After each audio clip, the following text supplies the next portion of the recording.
I want you to do something for me right now. I want you to open any financial app on your phone and look up one number, Brent crude oil. As of this morning, it is above $91 a barrel. Now, I want you to hold that number in your mind for the rest of this video because that number is the single most important piece of evidence in this entire conflict.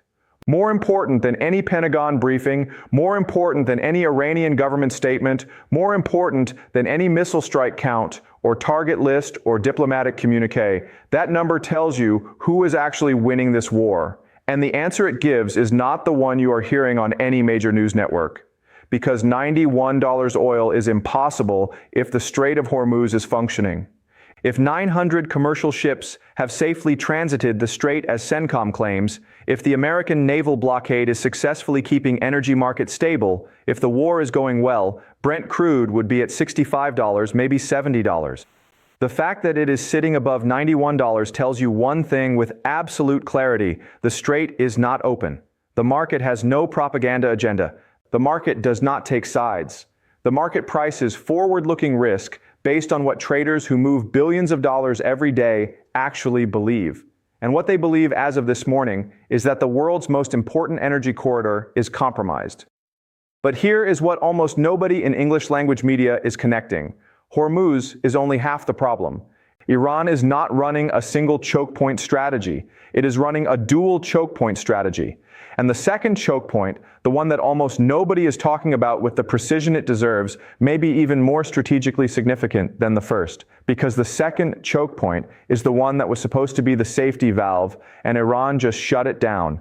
Today, I am going to show you exactly how Iran has weaponized two maritime choke points simultaneously, why this is creating a structural energy crisis that no amount of American bombing can solve, and why the oil price on your phone right now is the most honest assessment of this war that anyone on earth can give you. I am Professor Xueqin.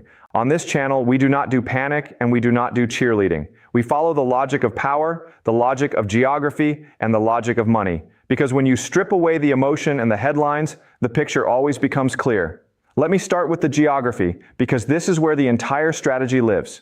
Choke point 1, the Strait of Hormuz, a body of water 21 miles wide at its narrowest point with a navigable shipping lane of approximately 3 kilometers in each direction. Through that gap flows roughly 20% of all globally traded crude oil every single day. All of the oil from Saudi Arabia, the UAE, Kuwait, and Iraq heading to Japan, South Korea, China, India, and much of Europe passes through this strait. The IRGC has issued a formal statement that I want you to hear precisely because the language matters.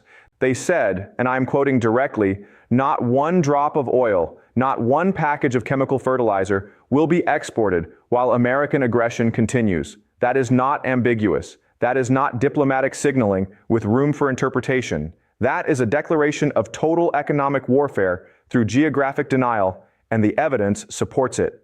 On July 21st, a tanker was struck and the crew had to abandon ship. 2 other vessels exploded attempting to transit. The IRGC Navy forced multiple tankers to reverse course. Iran is demonstrating on a daily basis that it controls who passes through and under what conditions. Now, CENTCOM says they have provided safe passage for 900 commercial ships carrying 450 million barrels of crude. And I want to acknowledge that number because I do not want to dismiss the scale of the American naval operation. It is enormous. The USS Boxer and an amphibious assault group are actively operating in those waters. Ships are being escorted. But here is the test. If 900 ships have freely transited, the oil price should reflect that. An open functioning strait producing $450 million barrels of flow does not generate $91 oil. It generates $65 to $70 oil. The market is telling you that whatever CENTCOM is doing, it is not enough to restore commercial confidence in the safety of that waterway, because shipping companies do not ask whether a route is technically open. They ask whether the insurance premium makes it financially rational to use it. And right now, war risk premiums for Persian Gulf transit have multiplied to the point where the cost of moving oil through Hormuz has become punitive for a significant share of commercial traffic. That is choke point 1. Now let me show you choke point 2, because this is the part that should genuinely alarm anyone tracking global energy security. Choke point 2, Bab el-Mandeb, the strait at the southern end of the Red Sea connecting the Indian Ocean to the Suez Canal route that leads to Europe and the Mediterranean. Here is why Bab el-Mandeb matters so much in the context of the Iran war. When the Strait of Hormuz becomes dangerous, the standard response from oil-producing Gulf states is to bypass it. Saudi Arabia has pipeline infrastructure, the east-west pipeline that can move crude to Red Sea export terminals, specifically the port of Yanbu on the western Saudi coast. From Yanbu, tankers transit south through the Red Sea, through Bab el-Mandeb, and out to global markets. It is the safety valve, the backup route, the insurance policy that the entire global energy architecture relies on when Hormuz is contested. And in the last 48 hours, the Houthis in Yemen, operating in close coordination with Iran, declared a maritime blockade against Saudi Arabia.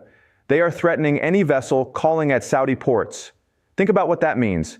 Iran is interdicting the primary route at Hormuz. The Houthis are interdicting the backup route at Bab el-Mandeb. The safety valve has been closed at the same moment as the main valve. If this strategy works even partially, if even a fraction of the traffic through both choke points is disrupted simultaneously, approximately 25% of all globally transported oil and gas is affected. Not disrupted entirely, not cut off completely, but made uncertain, expensive, and unreliable. And as I explained earlier, uncertainty is the real weapon. You do not need to sink every ship. You need to make the insurance company refuse to cover the voyage. Now I need to show you why this dual choke point strategy is something qualitatively different from anything we have seen in recent military history. Because previous disruptions at Hormuz or in the Red Sea happened independently at different times for different reasons. What Iran has engineered is simultaneous pressure on both choke points coordinated between two different military forces. The IRGC at Hormuz and the Houthis at Bab el-Mandeb operating under a unified strategic logic. The unified logic is this: make the cost of the war arrive at the American kitchen table faster than the bombs arrive in Iran. Let me show you exactly how the transmission chain works, because this is the mechanism that connects a missile fired in the Gulf of Aden to a midterm election in Ohio. Step 1. The dual choke point pressure elevates oil prices. We are already seeing this Brent above $91. Step 2. Higher oil prices translate into higher gasoline prices at the pump. American gas prices are already at $4 a gallon, $4.35 in some states. Step 3. Higher fuel costs transmit through every supply chain in the economy. Diesel for trucking, jet fuel for airlines, energy for manufacturing, fertilizer for agriculture. Step 4, consumer prices rise across thousands of products. Inflation, which the Federal Reserve had been hoping to bring down, stabilizes or reaccelerates. Step 5, the Fed cannot cut interest rates while inflation is rising. Mortgages stay expensive. Consumer credit stays expensive. Household budgets get squeezed from both directions. Higher prices and higher borrowing costs. Step 6, public approval of the war erodes as the economic pain becomes personal. Trump's approval rating is at 36%, 60% disapprove. That is the lowest of both his terms combined. According to Economist and YouGov polling this week, the midterm elections are in November. Gas at $4 is politically manageable. Gas at $5 in October, 1 month before midterms, is politically catastrophic, and Iranian strategists know this calendar. The timing of the Houthi escalation at Bab el-Mandeb is not coincidental. It is a strategic calculation aimed at America's most specific domestic vulnerability, the price of gasoline in an election cycle. This is what I call the mechanical escalation trap, and I want you to understand it, because once you see it, you will recognize it. In every military conflict involving a great power and an asymmetric opponent, the trap works like this. A great power launches an air campaign against a state that has deliberately decentralized its military structure. Every target destroyed generates new requirements because the enemy disperses and adapts. Every escalation the great power makes forces the opponent to match or exceed it, because backing down means political death for both sides. And there is no clearly defined political end state.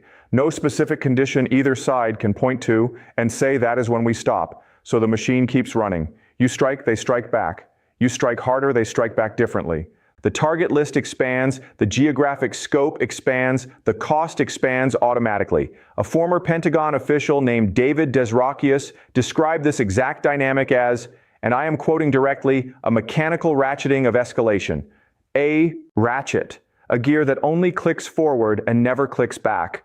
That is where the United States and Iran are right now. And the dual choke point strategy is the mechanism by which Iran converts each click of the ratchet into economic damage inside the United States. Every bomb America drops on southern Iran produces a retaliatory action that affects shipping. Every shipping disruption elevates oil prices. Every oil price increase hits American consumers. Every consumer price increase erodes political support for the war. And every erosion of political support limits the administration's options for escalation. The war contains its own self-destruct mechanism, and Iran designed it that way. Now I need to show you the cost-imposing arithmetic, because this is where the strategic logic becomes mathematically precise. Iran deploys Shahed drones. Each one costs approximately $50,000. The United States intercepts them with THOD missiles. Each interceptor costs approximately $1 million. For every 20 drones Iran fires, it drains $20 million from the American defense budget. That exchange ratio is not an accident. It is engineered. The Shahed drone was designed from the beginning not primarily to hit targets, although it can, but to be intercepted expensively. It is a financial weapon disguised as a military one, and the overall numbers confirm it. The United States has spent $137.5 billion on this conflict so far. Secretary of Defense Pete Hegseth testified before the Senate Armed Services Committee and confirmed that figure under oath. He then requested $167.1 billion more, over $100 billion total, for a war that President Trump told the American public would be fast, decisive, and not particularly expensive. At the same time that this $100 billion is being spent, the CIA has privately assessed, in a coordinated intelligence community evaluation reported by the Washington Post, that the United States and Iran are locked in. Their exact words, indefinite limbo between peace and war. $100 billion spent. The CIA says indefinite limbo. The strait is still contested. Iran is still firing ballistic missiles at American bases in Kuwait, Bahrain, and Jordan every day with sustained operational tempo. The oil price says $91. Does that sound like a war that is being won? Before I give you my predictions, I want to present the strongest possible counterargument, because you should always test analysis against the best opposing case, not the weakest. Here is the Steelman. The United States has destroyed Iranian infrastructure at unprecedented scale. 11 consecutive nights of airstrikes. The Darkhoven nuclear facility gone. Senior military figures eliminated. Iran's President Pezeshkian has publicly acknowledged domestic inflation near 90%, which creates real internal pressure. CENTCOM has escorted 900 ships through Hormuz, and no country can sustain a war against the world's preeminent military indefinitely. Eventually, the economic degradation and domestic strain add up. Iran will blink. That argument is coherent, and parts of it are true. I acknowledge that. But here is what it cannot explain.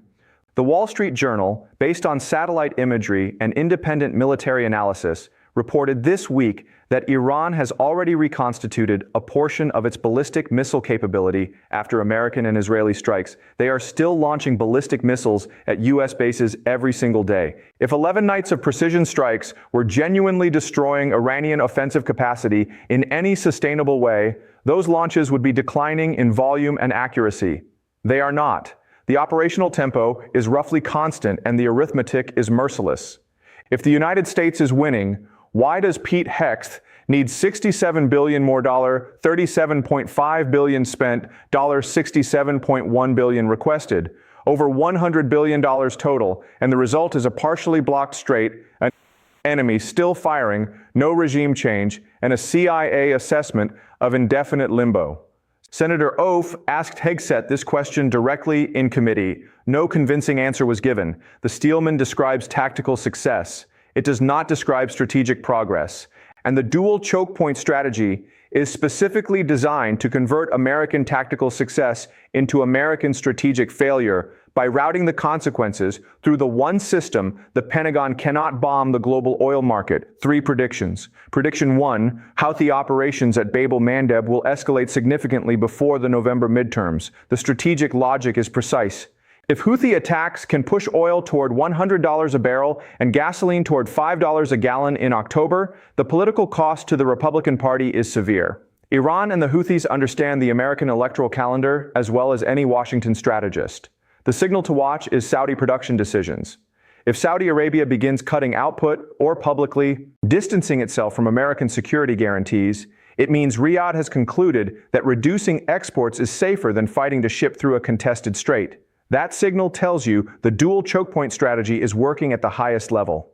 Prediction 2, the United States will declare a limited victory and quietly de-escalate in Q4 2026. The path to actual military victory does not exist. Ground invasion is politically impossible. The CIA says so privately. The ordnance stockpiles are depleted. Trump's approval is 36%. The arithmetic does not support continuation past the midterm political window. What will happen is what always happens after inconclusive American military campaigns.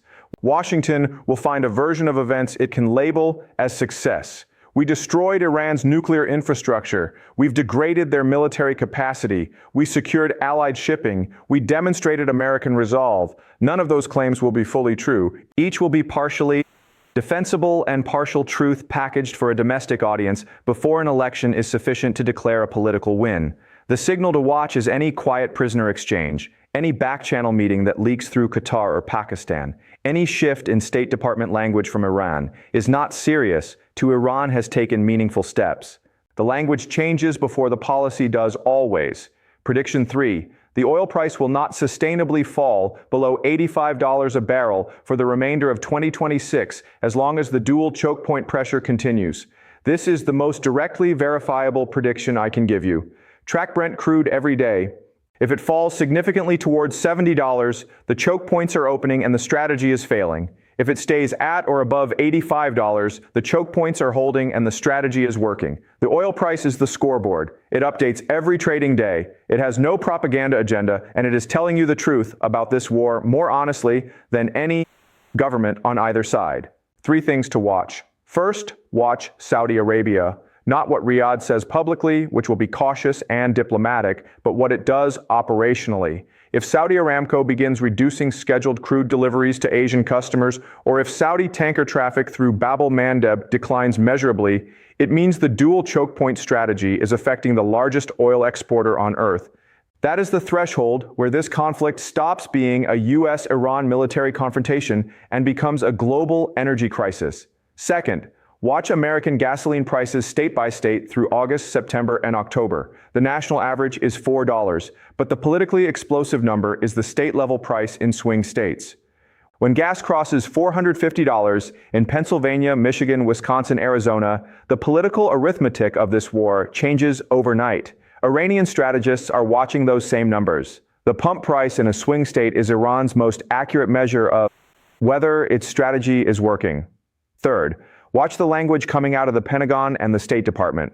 Right now, the rhetoric is we are winning, Iran is weakened, the campaign is making progress. If that language begins shifting toward we have achieved our core objectives, the mission has been accomplished, freedom of navigation has been restored, those are not descriptions of victory. Those are the rhetorical precursors to withdrawal. When the language shifts from present tense to past tense, from we are degrading to we have degraded, de-escalation has already been decided internally. The announcement follows the decision by weeks. Let me bring this together. Iran has done something that no adversary of the United States has done in modern military history. It has simultaneously weaponized 2 maritime choke points, Hormuz and Bab el, to create a structural energy crisis that converts every American military escalation into domestic economic pain. Every bomb raises the oil price. Every oil price increase raises inflation. Every inflation increase erodes political support. Every erosion of political support limits military options. The war contains a built-in ratchet. It only clicks forward, and the ratchet is not controlled by generals. It is controlled by the oil price, the insurance premium, and the gasoline pump. Three instruments that no airstrike can hit. The United States has spent $100 billion trying to solve a military problem. The problem is not military. The problem is geographic. Iran sits on one choke point and controls another through a proxy force 700 meters away. That geography does not change when you drop a bomb on it. It does not change when you destroy a nuclear facility. It does not change when you escort 900 ships through contested waters. The geography is permanent. The oil price is the proof. And the midterm election is the clock. Here's the question I want to leave you with. The CIA has told the United States government in a coordinated intelligence community assessment that this war is an indefinite limbo. The oil price confirms it. The $100 billion expenditure confirms it. The sustained Iranian operational tempo confirms it. So if both sides know they cannot win and both sides know they cannot afford to lose, who benefits from the limbo itself? Who profits from the war continuing without resolution? And why is that actor never the one appearing in the headlines? Think about that. I will see you in the next one. If this analysis showed you something no headline gave you, subscribe to this channel because this conflict is going to move fast through the fall, and I will be tracking every signal. Tell me in the comments, check the oil price right now. Tell me what you see and tell me whether you believe the strait is open or not. The market will give you the answer before any government does. I am Professor Jiang. Thank you for watching. Stay informed, think structurally, and remember, the most honest analyst in this entire war is not a general, not a diplomat, and not a journalist. It is the price on a barrel of